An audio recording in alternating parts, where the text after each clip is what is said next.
Pendaftaran peserta didik baru tetap dilakukan secara online dan pendaftaran dengan jalur zonasi akan dibuka pada 1 Juli hingga 3 Juli. Dan pengumuman kelulusan pada 3 Juli, serta yang lulus melalui zonasi harus mendaftar ulang pada 5 hingga 6 Juli 2020.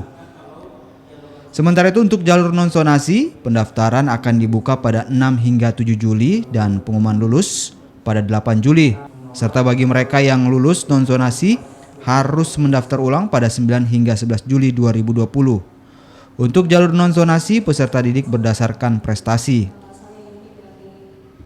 Full dari apapun bentuknya, mungkin seperti yang saya sampaikan ada yang tidak terjangkau untuk jaringan, tetap kita lakukan secara daring, di mana mereka melakukan pendaftaran secara luring, kemudian nanti operator akan menginput masuk ke aplikasi seperti itu. Bu, untuk sistem pengaturannya nanti Bu, yang sistem yang jalur zonasi nanti yang kemudian yang tidak tercukupi di jalur zonasi, apakah ditarik masuk ke jalur non zonasi begitu? Tidak, jadi dia jalur zonasi non zonasi dulu.